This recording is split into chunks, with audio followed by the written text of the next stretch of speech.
Nuclear physics is the field of physics that studies atomic nuclei and the constituents and interactions. The most commonly known application of nuclear physics is nuclear power generation, but the research has led to applications in many fields, including nuclear medicine and magnetic resonance imaging, nuclear weapons, ion implantation in materials engineering, and radiocarbon dating in geology and archaeology. The field of particle physics evolved out of nuclear physics and is typically taught in close association with nuclear physics. History. The history of nuclear physics as a discipline distinct from atomic physics starts with the discovery of radioactivity by Henri Becquerel in 1896, while investigating phosphorescence in uranium salts. The discovery of the electron by J.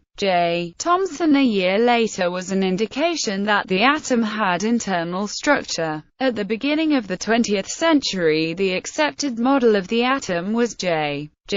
Thomson's plum pudding model, in which the atom was a positively charged ball with smaller negatively charged electrons embedded inside it. In the years that followed, radioactivity was extensively investigated, notably by the husband and wife team of Pierre Curie and Marie Curie and by Ernest Rutherford and his collaborators. By the turn of the century, physicists had also discovered three types of radiation emanating from atoms, which they named alpha, beta, and gamma radiation. Experiments by Otto Hahn in 1911 and by James Chadwick in 1914 discovered that the beta decay spectrum was continuous rather than discrete. That is, electrons were ejected from the atom with a continuous range of energies, rather than the discrete amounts of energy that were observed in gamma and alpha decays. This was a problem for nuclear physics at the time, because it seemed to indicate that energy was not conserved in these decays. The 1903 Nobel Prize in Physics was awarded jointly to Becquerel for his discovery, and to Pierre Curie and Marie Curie for their subsequent research into radioactivity. Rutherford was awarded the Nobel Prize in Chemistry in 1908 for his investigations into the disintegration of the elements and the chemistry of radioactive substances. In 1905, Albert Einstein formulated the idea of mass-energy equivalence.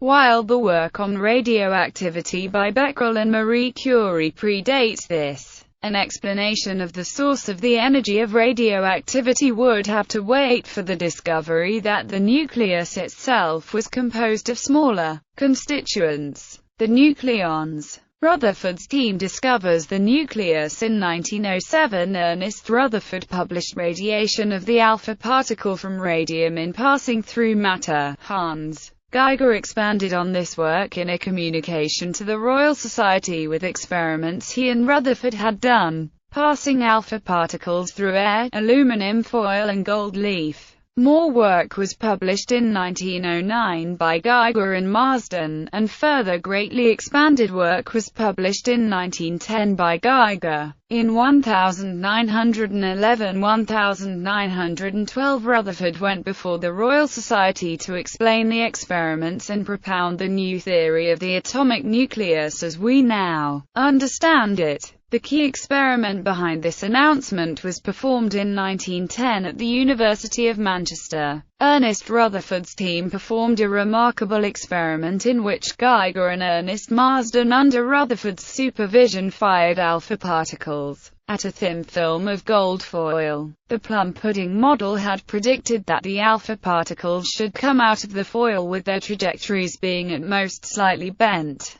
But Rutherford instructed his team to look for something that shocked him to observe. A few particles were scattered through large angles, even completely backwards in some cases. He likened it to firing a bullet at tissue paper and having it bounce off. The discovery, with Rutherford's analysis of the data in 1911, led to the Rutherford model of the atom, in which the atom had a very small, very dense nucleus containing most of its mass. and consisting of heavy positively charged particles with embedded electrons in order to balance out the charge. As an example, in this model nitrogen-14 consisted of a nucleus with 14 protons and 7 electrons, and the nucleus was surrounded by 7 more orbiting electrons. The Rutherford model worked quite well until studies of nuclear spin were carried out by Franco Rosetta at the California Institute of Technology in 1929.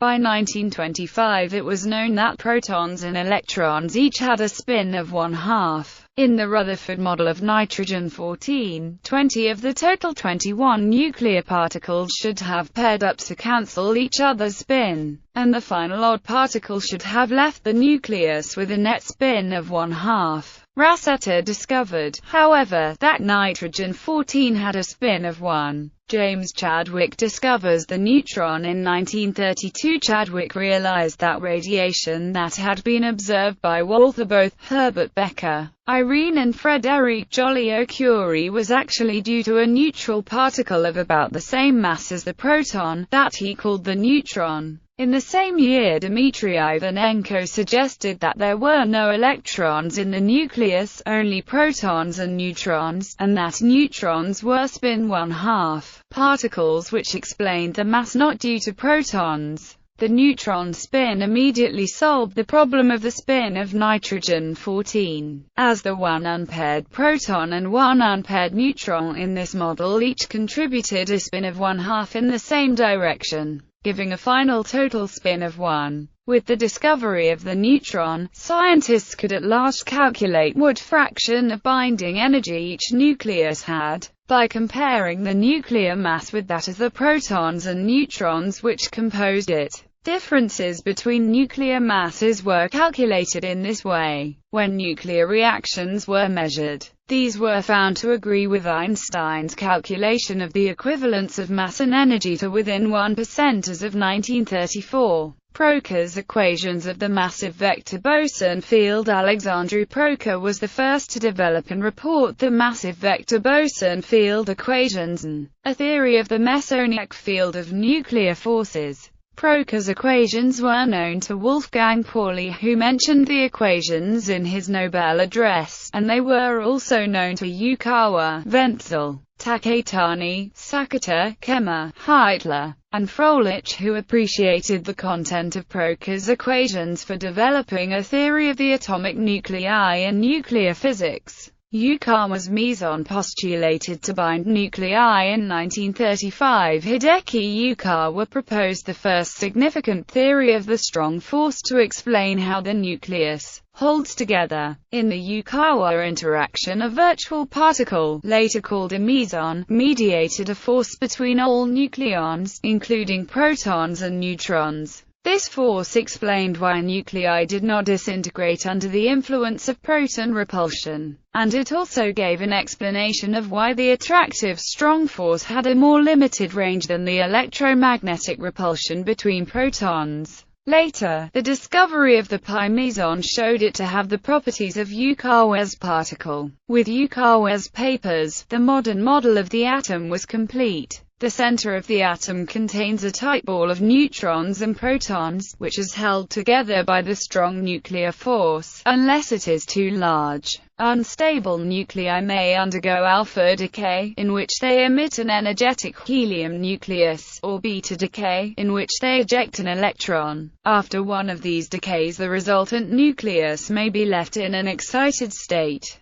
and in this case it decays to its ground state by emitting high-energy photons. The study of the strong and weak nuclear forces led physicists to collide nuclei and electrons at ever higher energies. This research became the science of particle physics, the crown jewel of which is the Standard Model of Particle Physics, which describes the strong, weak, and electromagnetic forces. Modern nuclear physics. A heavy nucleus can contain hundreds of nucleons. This means that with some approximation it can be treated as a classical system, rather than a quantum mechanical one. In the resulting liquid drop model, the nucleus has an energy which arises partly from surface tension and partly from electrical repulsion of the protons. The liquid drop model is able to reproduce many features of nuclei, including the general trend of binding energy with respect to mass number, as well as the phenomenon of nuclear fission. Superimposed on this classical picture, however, are quantum mechanical effects, which can be described using the nuclear shell model, developed in large part by Maria Goeppert-Mayer and J. Hans D. Jensen. Nuclei with certain numbers of neutrons and protons are particularly stable, because their shells are filled. Other more complicated models for the nucleus have also been proposed, such as the interacting boson model, in which pairs of neutrons and protons interact as bosons, analogously to Cooper pairs of electrons. Much of current research in nuclear physics relates to the study of nuclei under extreme conditions such as high spin and excitation energy. Nuclei may also have extreme shapes or extreme neutron-to-proton ratios. Experimenters can create such nuclei using artificially induced fusion or nucleon transfer reactions, employing ion beams from an accelerator. Beams with even higher energies can be used to create nuclei at very high temperatures, and there are signs that these experiments have produced a phase transition from normal nuclear matter to a new state, the quark-gluon plasma, in which the quarks mingle with one another, rather than being segregated in triplets as they are in neutrons and protons. Nuclear decay 80 elements have at least one stable isotope which is never observed to decay, amounting to a total of about 254 stable isotopes. However, thousands of isotopes have been characterized as unstable. These radioisotopes decay over time scales ranging from fractions of a second to trillions of years. The most stable nuclei fall within certain ranges or balances of composition of neutrons and protons. Too few or too many neutrons will cause it to decay. For example, in beta decay a nitrogen-16 atom is converted to an oxygen-16 atom within a few seconds of being created. In this decay a neutron in the nitrogen nucleus is converted by the weak interaction into a proton, an electron and an antineutrino. The element is transmuted to another element, with a different number of protons. In alpha decay the radioactive element decays by emitting a helium nucleus, giving another element, plus helium-4. In many cases this process continues through several steps of this kind, including other types of decays until her stable element is formed. In gamma decay, a nucleus decays from an excited state into a lower energy state, by emitting a gamma ray. The element is not changed to another element in the process. Other more exotic decays are possible. For example, in internal conversion decay, the energy from an excited nucleus may eject one of the inner orbital electrons from the atom, in a process which produces high-speed electrons, but is not beta decay, and does not transmute one element to another. Nuclear fusion. In nuclear fusion, two low-mass nuclei come into very close contact with each other, so that the strong force fuses them. It requires a large amount of energy for the strong or nuclear forces to overcome the electrical repulsion between the nuclei in order to fuse them. Therefore, nuclear fusion can only take place at very high temperatures or high pressures. When nuclei fuse, a very large amount of energy is released and the combined nucleus assumes a lower energy level. The binding energy per nucleon increases with mass number up to nickel 62. Stars like the Sun are powered by the fusion of 4 protons into a helium nucleus, 2 positrons, and 2 neutrinos. The uncontrolled fusion of hydrogen into helium is known as thermonuclear runaway. A frontier in current research at various institutions, for example the Joint European Torus and ITER, is the development of an economically viable method of using energy from a controlled fusion reaction. Nuclear fusion is the origin of the energy produced by the core of all stars, including our own Sun. Nuclear fission is the reverse process to fusion. For nuclei heavier than nickel 62, the binding energy per nucleon decreases with the mass number. It is therefore possible for energy to be released if a heavy nucleus breaks apart into 2 lighter ones.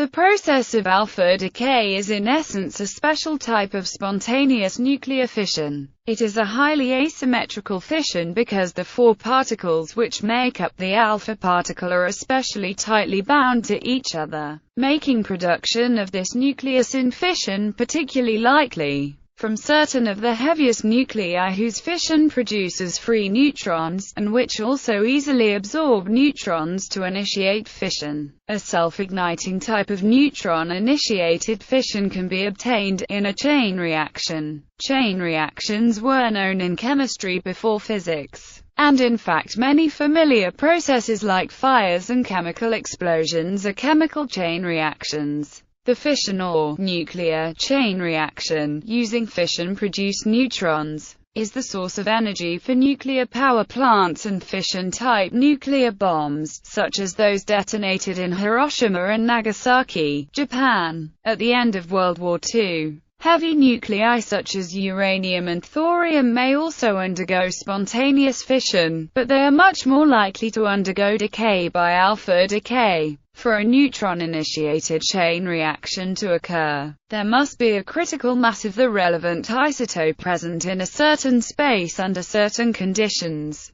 The conditions for the smallest critical mass require the conservation of the emitted neutrons and also their slowing or moderation so that there is a greater cross-sectional probability of them initiating another fission. In two regions of Oklo, Gabon, Africa, natural nuclear fission reactors were active over 1.5 billion years ago. Measurements of natural neutrino emission have demonstrated that around half of the heat emanating from the Earth's core results from radioactive decay. However, it is not known if any of this results from fission chain reactions. Production of heavy elements according to the theory. As the universe cooled after the Big Bang, it eventually became possible for common subatomic particles as we know them to exist. The most common particles created in the Big Bang, which are still easily observable to us today, were protons and electrons. The protons would eventually form hydrogen atoms. Almost all the neutrons created in the Big Bang were absorbed into helium-4 in the first 3 minutes after the Big Bang, and this helium accounts for most of the helium in the universe today. Some relatively small quantities of elements beyond helium were created in the Big Bang, as the protons and neutrons collided with each other.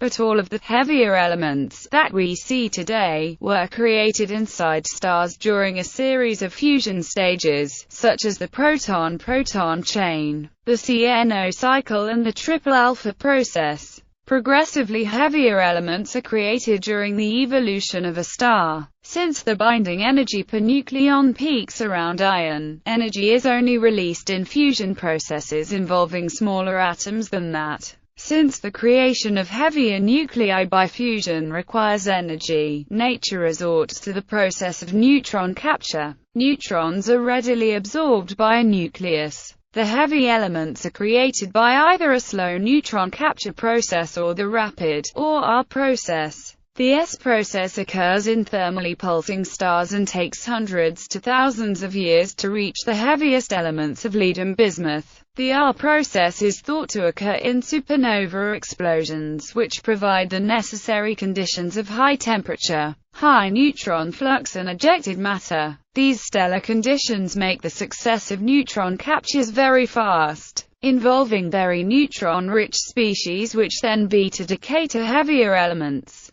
especially at the so-called waiting points that correspond to more stable nuclides with closed neutron shells. Bibliography: Nuclear Physics by Irving Kaplan, 2nd edition, 1962. Addison Wesley. General Chemistry by Linus Pauling, 1970. Dover Pub. ISBN 0-486-65622-5. Introductory Nuclear Physics by Kenneth S. Crane Pub. Wiley, N.D. Cook. Models of the Atomic Nucleus. Springer. pp. XVI and 324. ISBN 9783642-14736-4. Ahmed, D.S.C., Ishfaq, American Institute of Physics. Physics of Particles and Nuclei. 1 327. University of California. American Institute of Physics Press.